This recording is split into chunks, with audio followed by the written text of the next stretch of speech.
Você está ouvindo mais um episódio do podcast sobre neurociências, produzido em parceria com o programa de extensão Sustenta a Vida da Universidade Federal Fluminense. Meu nome é Adriano Freitas, pós-graduado em neuroaprendizagem, especialista em neurociência clínica e neuropsicologia clínica. No episódio de hoje, eu trago perguntas e respostas sobre a memória.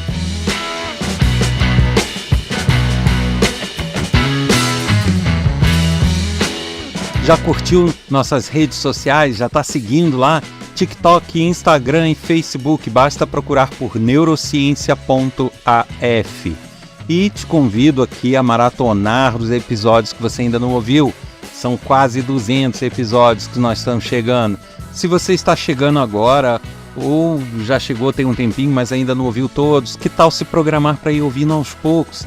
Tem muita informação bacana, muita curiosidade, muita coisa legal ainda a ser descoberta. E independente de você maratonar ou não, eu te convido a compartilhar os episódios que você gostar, compartilhar esse canal de podcast com seus amigos, seus colegas de trabalho, pois isso garante a continuidade do projeto. E também, como sempre faço, convidar todos a visitarem o meu site www.adrianofreitas.com para ter acesso a diversas informações profissionais, projetos que eu desenvolvo e também para poder ver trechinhos de aula, palestras e outros materiais que eu disponibilizo. E sem deixar de convidar todos a participarem desse podcast, enviando uma mensagem com dúvidas, críticas, elogios, sugestões. Isso pode ser feito através do e-mail podcast@sustenta-vida.com ou por mensagem de WhatsApp para o número 22 99 222 1003. Aguardo sua mensagem.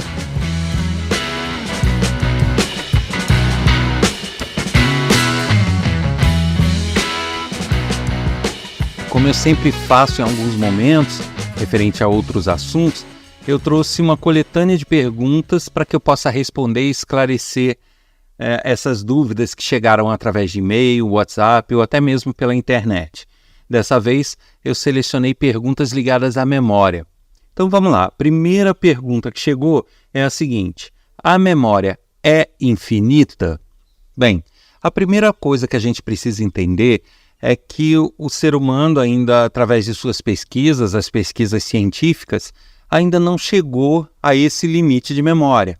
Tanto que nós podemos até estimar uma capacidade, eu já vi vários cientistas estimando uma quantidade equivalente em terabytes, petabytes e tal, mas eu nem arriscaria dar nenhuma dessas informações, porque não são informações com comprovação científica, tá? São informações estimadas e que geralmente são estimadas com base na densidade neuronal do tecido nervoso, né, do tecido do córtex cerebral e de outras estruturas.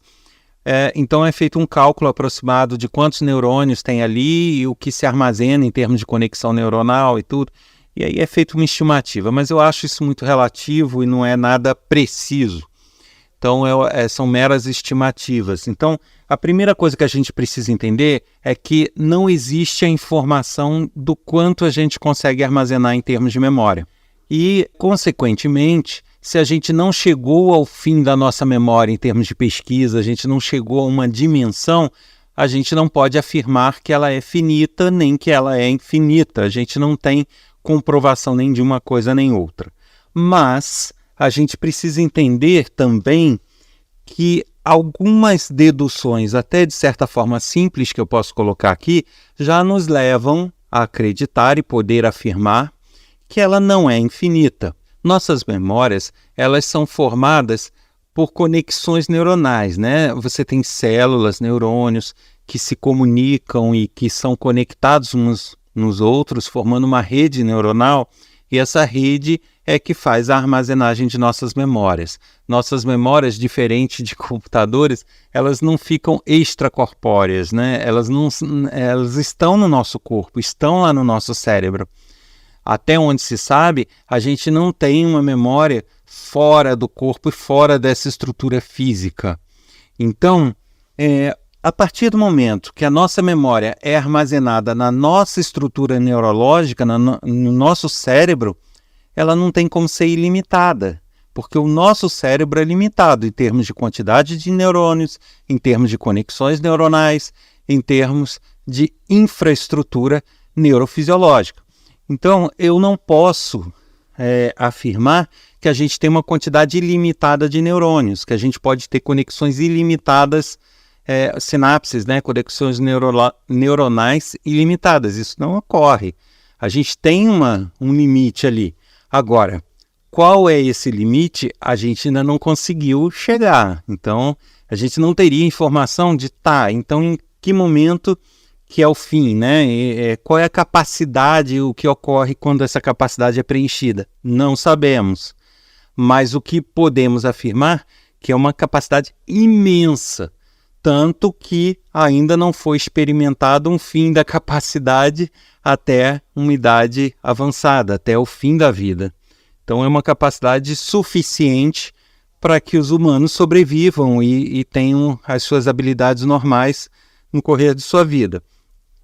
Provavelmente, né, o que se acredita é que a própria evolução humana nos deu uma capacidade suficiente para a nossa sobrevivência, para a nossa necessidade, para o nosso uso. Por mais que a gente tivesse uma capacidade menor lá atrás, no tempo das cavernas ou até antes disso, essa capacidade, com a evolução, ela pode ter sido ampliada de uma forma a comportar tudo que a gente precisava. Então, a gente não necessariamente, lá nos primórdios, a gente tinha a mesma capacidade que tem hoje, tanto cognitiva quanto de memória. Provavelmente, isso foi evoluindo com a espécie até um ponto em que ela realmente sanou as necessidades de espécie. Então, por isso é que a gente pode dizer que ela ficou grande o suficiente para talvez a gente não preencher no correr de uma vida. Mas o fato é que, supondo que é uma estrutura neurofisiológica, é física, ela não tem como ser ilimitada, tá? Então fica aí essa resposta, assim, a gente não pode ainda comprovar tamanhos, essas coisas, mas a gente já pode chegar a uma dedução com base em tudo que já foi estudado, de que realmente infinita ela não é, mas certamente algum dia a gente talvez consiga responder essa pergunta do quanto, mas uma prova de que ela é finita e uma prova de que ela é infinita, não vamos ter também para afirmar, tá? Mas a gente pode afirmar com base nas inferências que se faz e nas analogias e nos estudos com relação à nossa parte neurofisiológica. A gente sabe que na nossa cabeça não cabe mais neurônio do que já tem. Então, a partir desse momento, a gente tem um limite neuronal. E esse limite automaticamente vai significar um limite cognitivo e um limite de memória também. Então, apesar de não ter provas, podemos afirmar desse limite. E só para encerrar essa questão da capacidade de memória, se é infinita, se não é, só deixa claro, tá? Porque muitas pessoas têm ideia que a nossa memória é aquilo que guarda nome, número de casa, número de telefone, alguma coisa que a gente estuda. Não, gente. Imaginem que as memórias estão lá presentes, captando tudo o dia inteiro.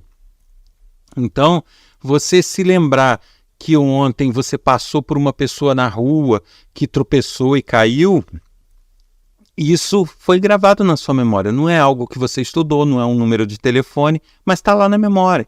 Então, a tua memória, ela, diferente de computadores que geralmente armazenam dados, números, arquivos que você coloca lá, ela vai armazenar sentimentos, ela vai armazenar sensações, ela vai armazenar fatos, situações que você viveu, coisas que você aprendeu, coisas que você leu, e por aí vai. Então, a memória, ela armazena sons, armazena sentimento, ela armazena muito. Por isso que a nossa capacidade é gigantesca perto dos computadores. Porém, a gente não tem como medir ela ainda, tá? Então, se você imaginar que a gente passa uma vida inteira, desde quando é bebê até quando morre, assimilando coisas o tempo inteiro, né? É uma memória realmente absurda. Agora, bom esclarecer também que nem tudo fica retido, tá? A gente pode ter uma memorização temporária e depois as coisas irem se apagando justamente para que a gente não ocupe essa memória com coisas desnecessárias. Então, se me perguntar o que eu comi no dia 1º de dezembro do ano passado, não tenho a menor ideia, tá? Por quê? Esse fato, se me perguntasse no dia seguinte ou até mesmo no fim daquela semana, eu lembraria. mas hoje eu já não lembro. Por quê? É uma informação que não teve uso, não teve necessidade, então ela vai sendo descartada. Então, ao mesmo tempo que a gente armazena muita coisa, a gente descarta muita coisa e retém aquilo que é importante para a nossa vida e para a nossa sobrevivência naquele momento. A outra pergunta que chegou diz o seguinte: quando uma pessoa próxima morre, quais memórias ficam na nossa cabeça? As boas que tivemos com ela, mesmo que sejam poucas, ou as más? Se mais más, essas vão aparecer com mais frequência? E se amávamos aquela pessoa? E os traumas? É difícil perdoar? Nossa, várias perguntas ao mesmo tempo. Vamos tentar esclarecer aqui. Na verdade, depende, tá? Não há um padrão. Geralmente você vai ter mais memórias boas ou mais memórias ruins ou de forma igual. Não há.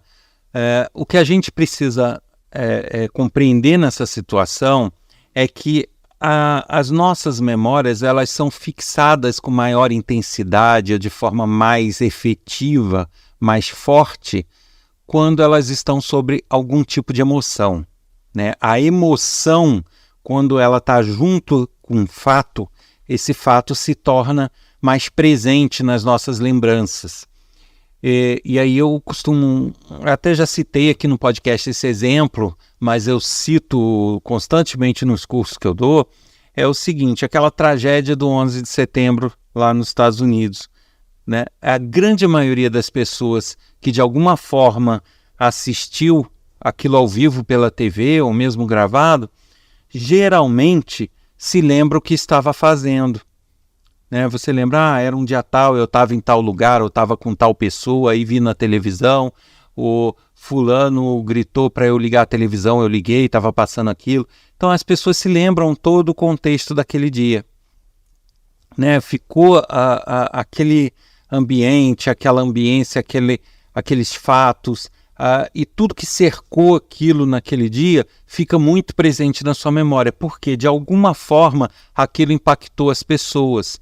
As pessoas que foram impactadas por aquilo de forma emocional ficaram chocadas, ficaram surpresas, ficaram espantadas, ficaram com medo. Todas essas pessoas, elas geraram uma carga emocional acima da média. E ao gerar essa carga emocional ligada àquele fato, fez com que tudo aquilo que circundou aquele fato ficasse muito bem vivo na sua lembrança, na sua memória. Percebe? Então, a emoção causa esse impacto e esse reforço nas memórias. Tá? Diferente, por exemplo, se você pegar a quinta-feira anterior, o que você fez na semana anterior daquela tragédia? Pouca gente lembra. O que comeu no almoço, ou onde estava, com quem estava na semana anterior, as pessoas não costumam lembrar. Mas nesse dia lembram. Justamente está aí a diferença. Porque um dia como outro qualquer não despertaria a mesma carga emocional com tamanho foco, né, com tamanha intensidade, a ponto dessa memória ficar bem mais sobreposta a outras, né, ficar mais presente, mais viva. Então, a gente partindo disso, a gente pode chegar à seguinte conclusão: bom, se a carga emocional faz a memória estar mais viva e mais presente, tudo vai depender das coisas emocionais que foram vividas com essa pessoa que faleceu, que morreu.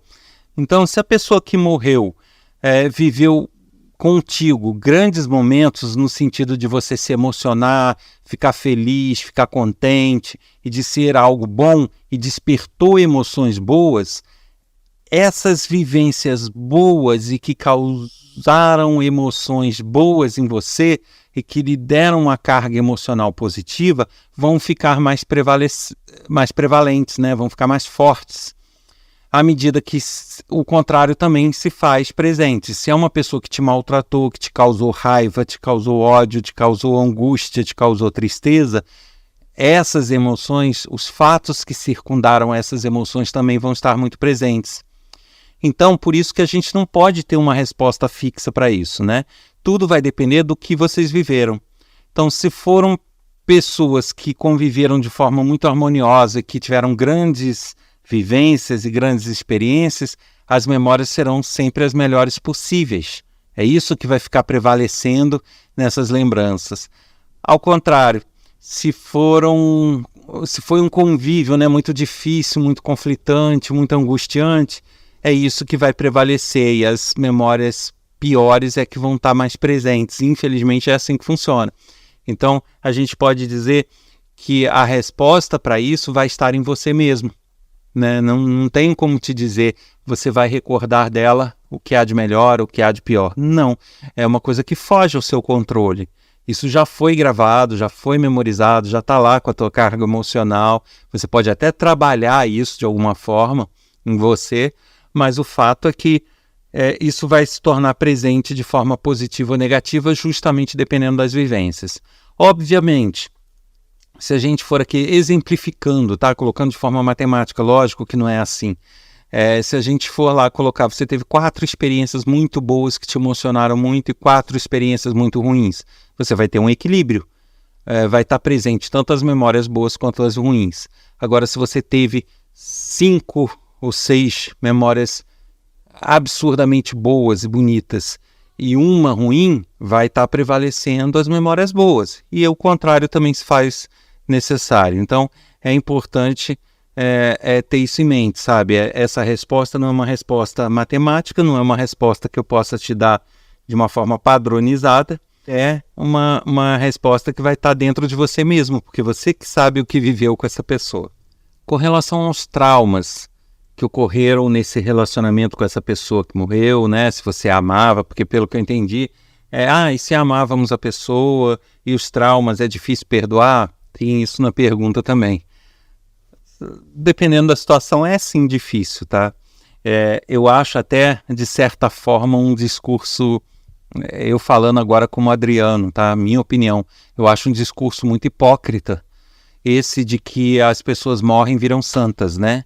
Eu acho que isso não ocorre, eu acho que ninguém é santo, todo mundo tem o seu lado bom, tem o seu lado ruim, todo mundo acerta e todo mundo erra, e você, só porque a pessoa morreu, ela se torna a pessoa 100% boa, que não cometeu erro nenhum, não causou problemas para ninguém, não causou conflitos ou traumas para outras pessoas. Não é assim.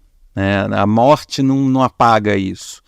Então, mas por outro lado, de novo, é algo que eu não posso dizer de uma forma padronizada, né? Cada um sabe onde lhe dói o calo, aquela velha história. O fato é que, sem dúvida, que é muito mais fácil você perdoar alguém que está vivo do que alguém que está morto. Por que isso?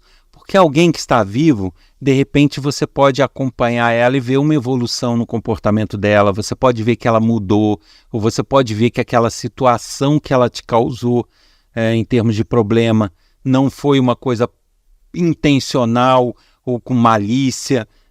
Você pode ter essas outras percepções, ou o seu próprio amadurecimento pode te levar a conhecer outros lados daquela pessoa e até enxergar aquela situação de uma outra maneira.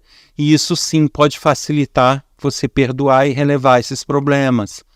Agora, quando a pessoa te causa inúmeros problemas e morre em seguida, você realmente não tem... você perde um pouco dessas possibilidades. Você não consegue enxergar outros pontos com muita facilidade porque você não vê outras atitudes da pessoa. Ela já não está mais aí. Então você não consegue ver se ela evoluiu. Dificilmente você vai ter uma percepção de como ela se comporta depois de um tempo. Então você não vai ter esses parâmetros, sabe, de avaliação. E isso vai dificultando você a perdoar. Claro que o tempo tem um papel fundamental, porque independente de uma evolução da pessoa, existe a sua própria evolução. Então, de repente, aquilo que lhe causou problema e que para você foi um grande problema, de repente, com o passar do tempo, você enxerga que não era tão problema assim, ou você passa a enxergar com outros olhos, apesar da pessoa já não estar mais aí. Ou seja, uma evolução pessoal pode te levar a um perdão ou um abrandamento desses traumas que a pessoa causou. Mas lógico que isso tudo eu estou falando de forma muito genérica, não sei qual foi a situação, mas uma tendência é, dependendo da situação, você ter maior facilidade com quem é vivo, né? Justamente por isso, porque além de você poder acompanhar tudo à distância, você ainda pode ter momentos em que você pode retomar uma conversa, pode colocar os pingos nos is e tentar esclarecer de alguma forma, coisa que não vai acontecer com quem já se foi. Então, além de você não acompanhar a evolução da pessoa, aí vai ficar tudo meio que dependente só de você se trabalhar, de você enxergar a situação de um outro ângulo, né? Mas não é uma coisa que eu diria que é fácil, tipo, morreu, perdoou. Né? Eu acho que é meio hipócrita dizer isso, porque se a pessoa realmente te feriu ou te machucou, isso vai estar presente em você. Você pode, como eu falei, até trabalhar isso para melhorar essa percepção, para tentar fazer com que isso não interfira mais no seu dia a dia, para deixar o tempo te curar desse problema. Mas dizer que o simples fato da morte vai te fazer perdoar, isso aí eu acho que não é por esse caminho, não.